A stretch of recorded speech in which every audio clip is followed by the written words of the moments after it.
What's up, Rockstars? Welcome to an exciting news video where I have a ton of really cool board games to show you, from IPs to big companies to small indie passion projects to things coming out to last releases ever. We got a whole bunch of stuff, so stay tuned.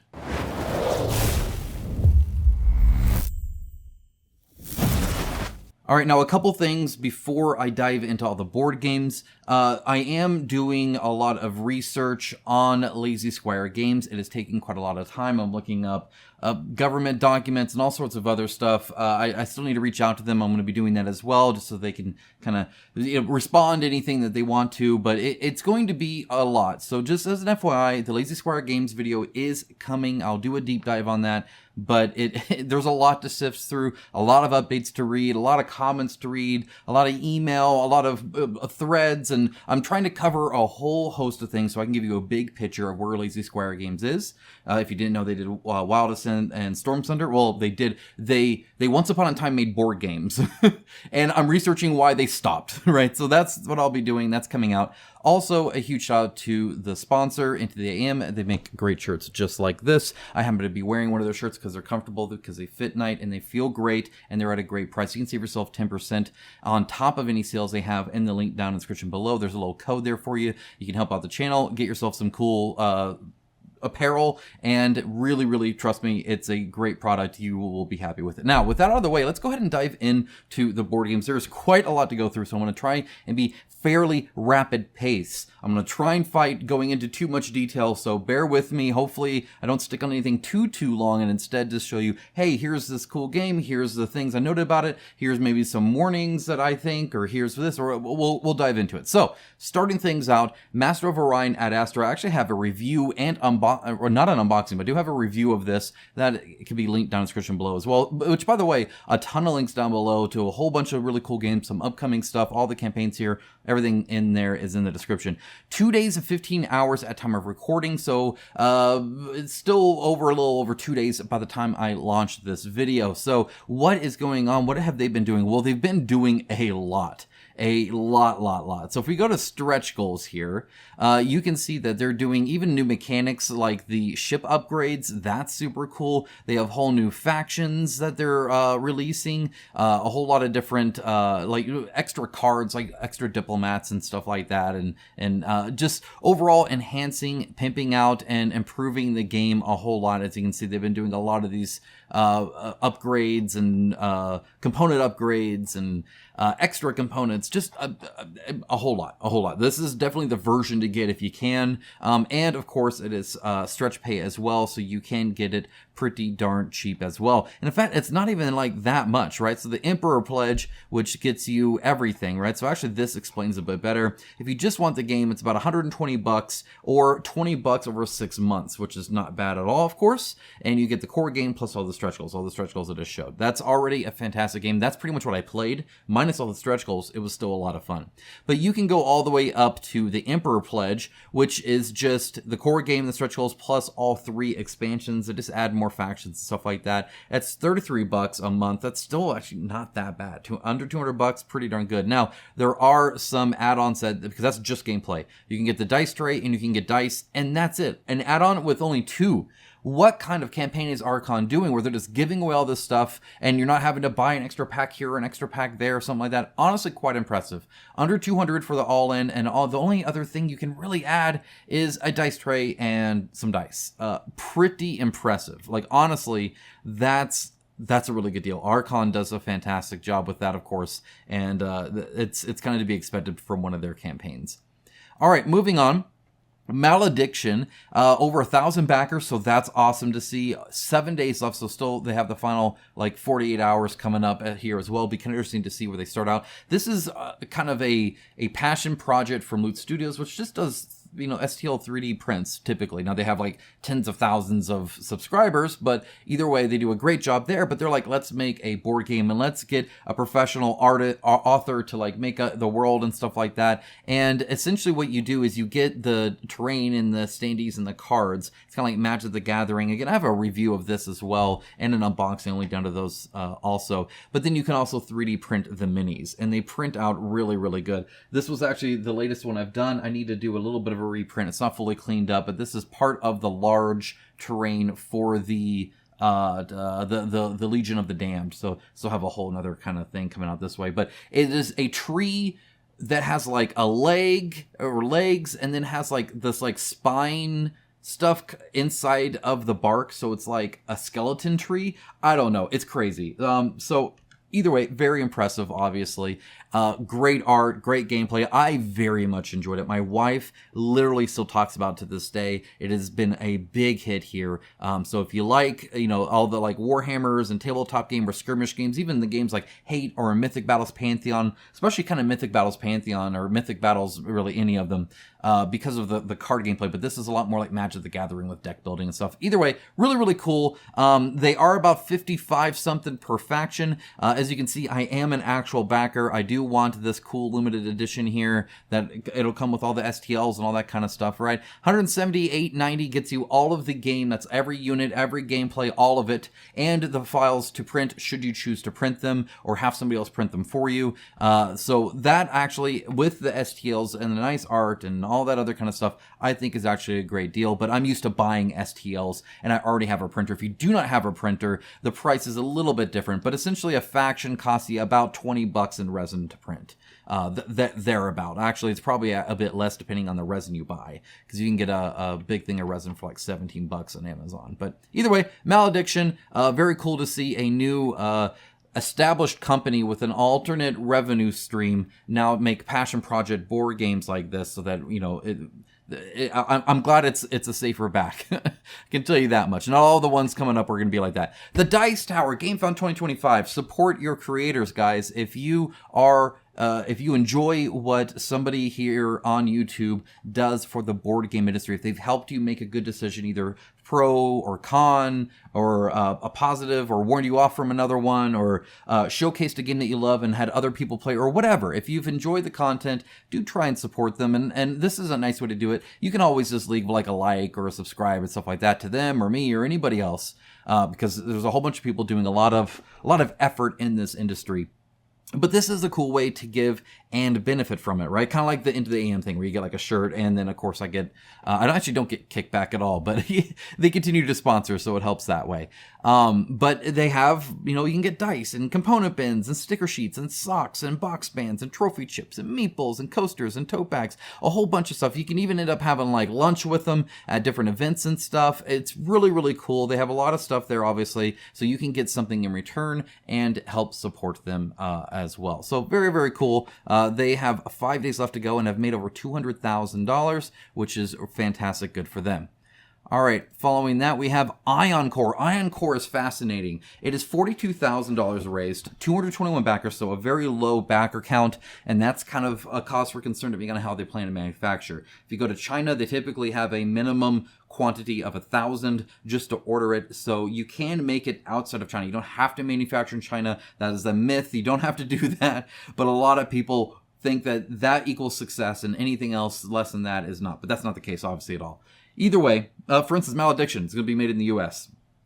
42,221 backers. I believe. Don't quote me on the Malediction, but I believe 98% sure. But I'll give 2% of doubt there. Either way, hopefully they can increase the backer count, because that's kind of a big concern of mine.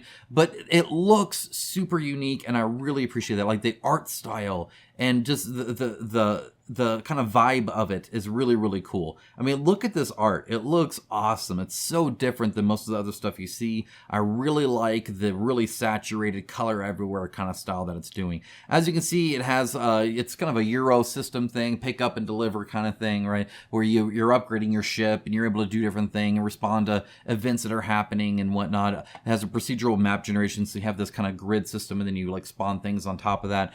It looks pretty cool, honestly. For, again, a much unique, kind of different vibe to it. I really dig it. If you go to the rewards here, you can see that the collector's pledge, 160. That's a fairly popular one. Obviously, the most popular is also the largest. That tends to be the case. Welcome to GameFound. $235, backed 97 times. And this gets you everything neoprene mat and miniatures and expansions and all that kind of stuff, right? And they do have miniatures expansions to add more to it. So if we go to add-on showcase, All right, so here you can see you can get different factions as well. There are some of the other miniatures you can get. Now, they're not the craziest miniatures ever, but it's not really the focus of the game either. But this looks interesting to you. If you want to support an indie company, this Magister Games, this is their very first game. So obviously there's some risk involved with that, but it's also exactly why a crowdfunding board game started to begin with, is for people to be able to fund their dreams like this. So I think that's super cool. There's a shout out for them. They got 9 days left, of course. All right. Moving on from that, we have The Depth of Abyss. This has, 16 backers, 3,745. This is the second time I've actually covered this game, and it's just not going to happen, I don't think. And a lot of it is, this kind of game could have funded years ago. You let me know. Do you think this game could have funded back in 2018? I would say yes. I think this game could have funded back in 2018, maybe even 2017. Nowadays, not so much. They do have this really crappy thing here where you get some random cards. This is BS, and I hate this, and I think this is stupid. But they think that that's how they'll get money because everybody wants the collector packs. Honestly, this is old news. Those kind of NFT, collectible card game stuff, they never really went anywhere, which is what we all kind of knew ahead of time. A lot of this, in my opinion, a little kind of ugly, which is unfortunate, but it just, I don't know, it just looks a little too plain to me, right? The graphics, the UI UX isn't quite where I would want it. Personal opinion. Another problem here is, they have all sorts of like a combat board stand, okay, whatever. Here's all the different card packs. They are random. They do have like different tiers or rarities that it's stupid. That's dumb. But another problem is the miniatures aren't very, you see these little tiny bits right there. That's not possible, right? You can't do that. And you see this kind of constantly with them where they're obviously, they've never actually made this physically, because if they did, and if they knew the kind of thing they were making, a physical board game, they would know what's possible and not. There's another company that's a lot larger that's going to show you some of these as well, where they're obviously not correct, right? All the fingers separated like that, probably not going to happen in the tiny little miniature, and it's just unfortunate to see. I think it's this next one here that also has some, look how skinny. It's just, they just took the art and made it into a model, but the model has never actually been printed. That would be a struggle even in resin. Nonetheless. Not in poured resin, you couldn't do it at all. 3D print, even, it'd be rough to remove supports from that. And so, again, same thing here, a little tiny thing. It's too rough. As much as I like showing off indies, as much as I like saying that, hey, as an indie developer, you can totally do it, there is a difference between having a great idea, even designing something great, and making something great. We saw that, for instance, with Peterson Games, right? Where obviously, when it comes to making and designing board games, they're really good. When it comes to the business of selling board games, they weren't. And that's kind of the problem here, is anybody can have that shower thought, anybody can have the idea.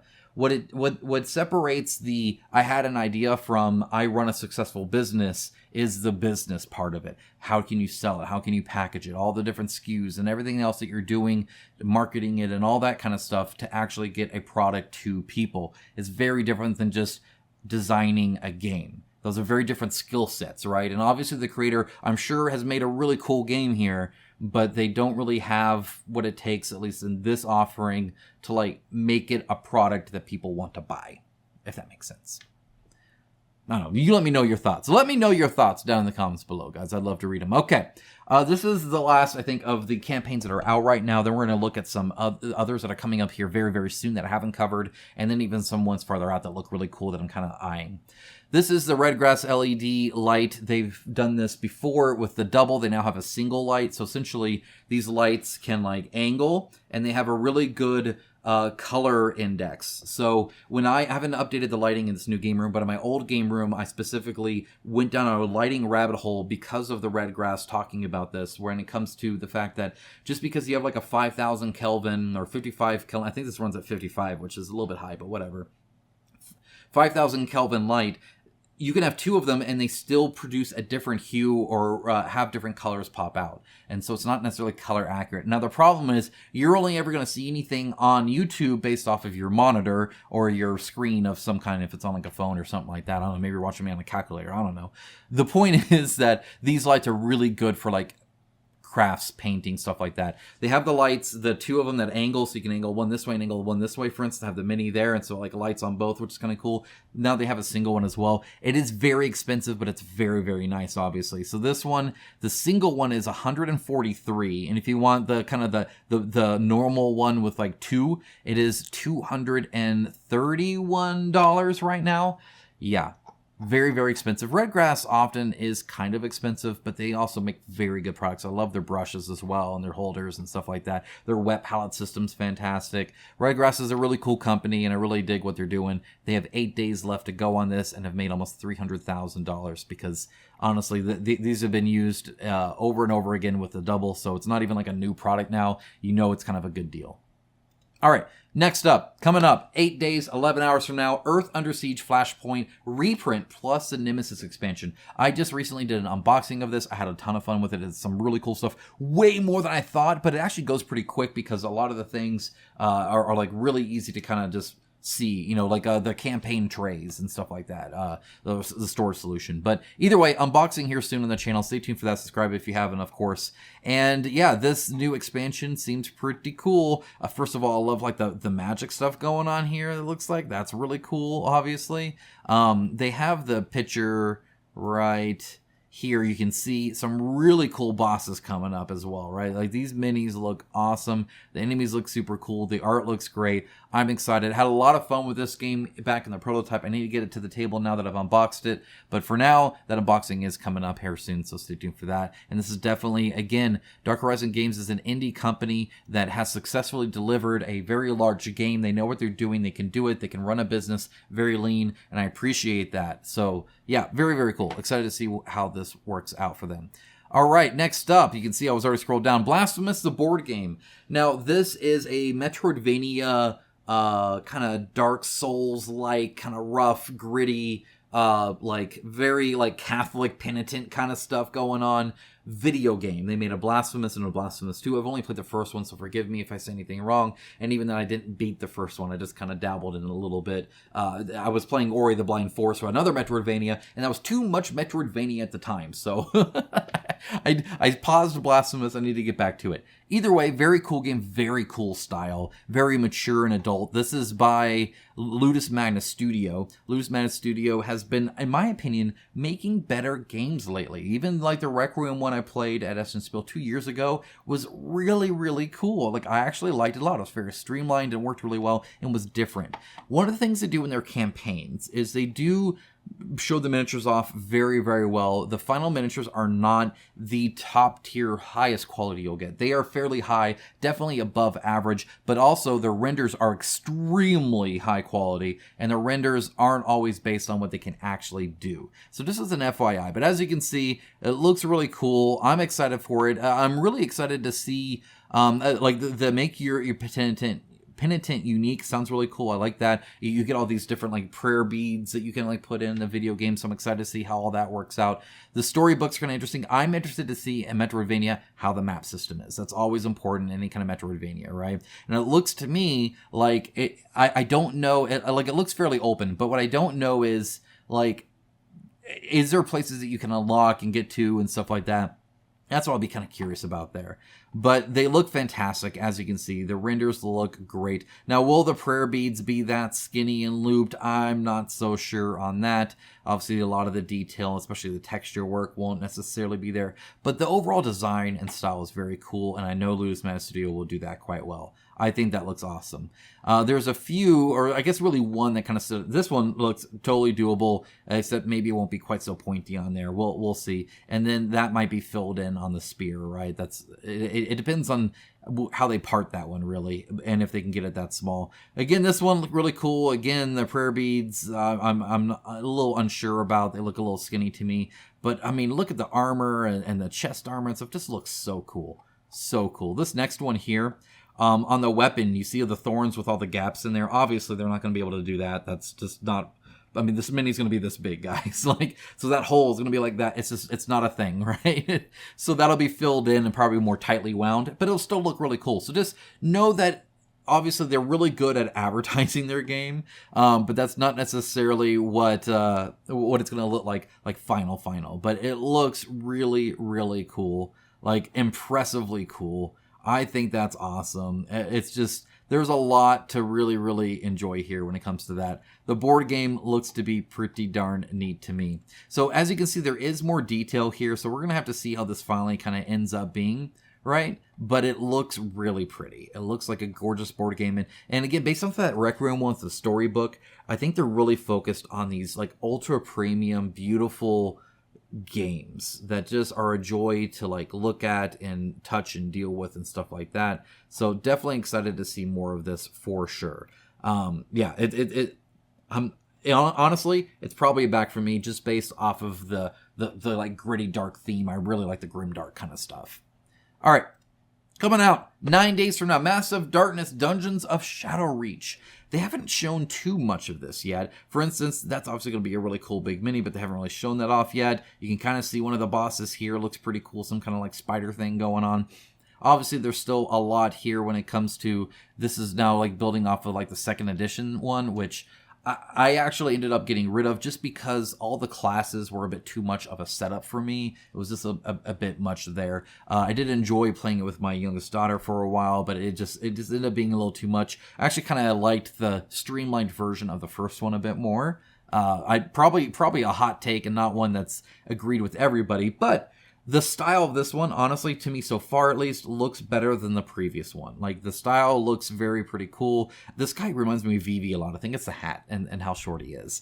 But a lot of the enemies look really cool. Like, I'm digging a lot of this kind of stuff. He's holding swords with little tentacles. Sure, why the heck not? This guy looks awesome. The fire giant there, right? Even the characters, I think, look really cool here. So that's neat. So I dig that. So, yeah, I mean, we'll have to see how it goes. It's going to be pretty popular, of course. I think Master Darkness has been a pretty big success for him. And honestly, good for them. I'm glad Kamon's still doing well. All right. Now this, again, I don't know exactly when it's coming out. This is Dark Rituals, Malus Maleficarum. I probably said that wrong. This is a reprint. I had a lot of this game, and it's really cool. It's kind of like The Witcher / Massive Darkness 1.0 / Zombicide. There's a lot of like alchemy and stuff like that, and it's very much like somebody plays the witches, and then other people play like the heroes, and they like go and you do different scenarios. And in some ways, it's kind of a Conan-esque kind of game in that one versus many kind of style. Fairly streamlined, pretty cool. A little rough around the edges when it comes to Mackie games. It's just not exactly the most streamlined thing ever. However, I'm surprised it says Mackie Games, not the DG. That's kind of interesting. But either way, this is cool. It's a really cool game. I had a patron that loved it a lot. I didn't play it enough, and I knew it was a good game, but because I didn't play it enough, I wanted to give it to somebody who would. And so I did give it away in one of my previous fundraisers, and to this day I still kind of miss it. I'm not gonna lie, I still kind of miss it. It's pretty cool. A little gem of an indie game that's quite unique, and for those who like the kind of Witcher vibe, this is a big strong point for it. It's very like I get that vibe a lot from the witches, and again the alchemy potion stuff and whatnot. It's pretty cool. It's pretty cool. All right, next up we have Teburu Dungeon Sword and Sorcery. This is another Teburu game. If you don't know, Teburu is a smart board system that seems to work pretty well. It seems to be doing fairly well. They're definitely getting backers. My understanding is they're still a little behind on delivery, so you just want to make sure that obviously you're not backing too much into the system before you get your stuff. But it seems that they're kind of keeping a regular pace, so I haven't looked into it enough to really make a call on that. Just something to kind of just as an FYI, I know they've been doing quite a few campaigns. I don't know how far behind they are. I think they're a couple behind. So we'll see if, when this even launches. This is right now just a preview, of course. But honestly, the system works pretty well. It works pretty well. All right, next up, Ascendancy Underworld. Ascendancy was a huge game, obviously, a 4X worker placement experience. It has all sorts of cool stuff, and this adds even more cool stuff to it. It's an expansion to it. Plus, you get like the base game, right? So you get these dungeons that are really cool. They're going to show that in a little bit. And then they have a 6-player, this House Lionheart. with the white zealots, and this guy really loves sticking his hand out. That's a very, he's just talk to the hand, talk to the hand, talk to the hand. I get it. Or I'm seeing a theme here, right? Here's the new delve mechanic. So you have these entrances to Underworld, and they have these dynamic dungeons based off of these tiles and cards, and all that combines to make that. Plus, of course, they have everything else that the first game had. It seems actually pretty cool that if I was to play a 4X worker placement game, this would definitely be the one that I would play, which is about as high compliment as I can get for such a Euro-style game. It looks cool. I like it. I dig it. All right, next we have the Megan 2.0 board game table by Geek & Son. I have a Megan Medium that I adore and love. It's a fantastic table. It's built extremely well. I like to play big board games, especially big tabletop board games like a 6x4 Warhammer style. The Megan Medium isn't quite as large. I would need a Megan large to be able to get it. This is the newer version that has like an LED and a better rail system and all kinds of stuff, but it looks really nice. It's extremely high quality. I love my Geek & Son table. Like, seriously, it's very, very good. They sent it for a review, and I still use it to this day all the time. It wasn't something I chucked out or sold for profit or anything like that. No, I'm keeping it. It's fantastic. It is really, really good. Their accessories are really good as well. And if I remember correctly, fairly priced. A lot of the other companies will, like, make their accessories really, really expensive. This one, I don't recall it being too expensive. And stretch pay. So if you needed to get a board game table, there can be kind of expensive. This is not the cheapest one ever because it is quite nice. Now, it's not, oh, we like cut down like an exotic bamboo redwood and we imported it from halfway across the world, from Antarctica, after we dug it up from a Yeti's den.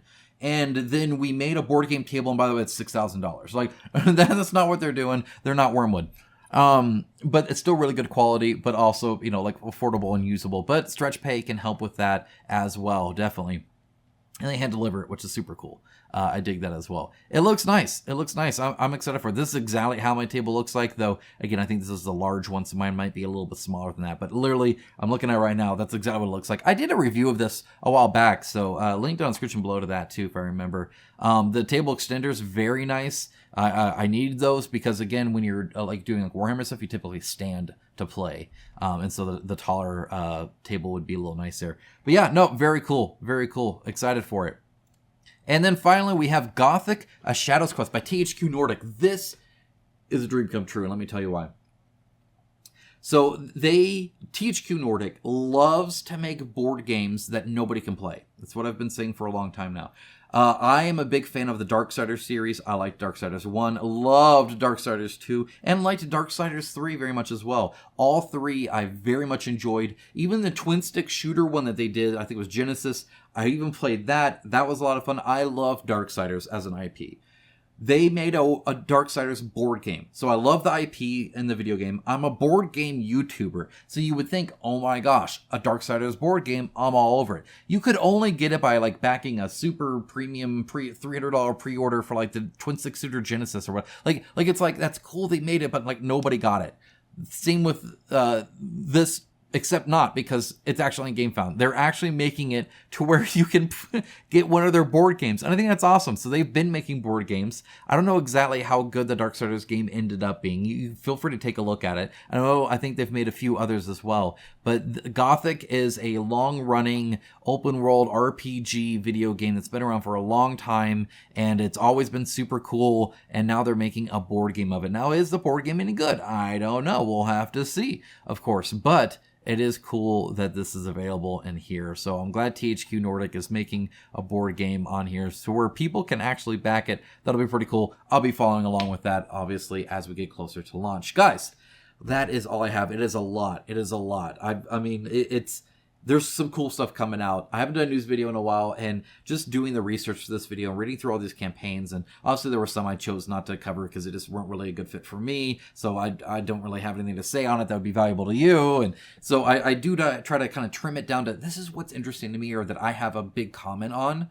hopefully you can align with that, at least in some way. But if I missed anything that you think I would like, or that others would like, feel free to let everybody know down in the comments below. In the description, obviously, again, you'll see a list of everything, plus a whole lot more, especially coming up, that I didn't share here, even some like Pledge Manager stuff and whatnot. A ton of links down below, right next to the like button, and the subscribe button, and the join button, and the Patreon link, and the Into the AM link, and all that other good stuff, plus all the reviews and unboxings and stuff that I also said that I would put down there, because I cover this stuff all the time. If you do appreciate that, again, thank you so much for being here. I appreciate every single one of you guys, but especially, obviously, my patrons and YouTube members who really help this expensive hobby continue to be something that I can participate in at the level that I am. So thank you so much for your support, of course.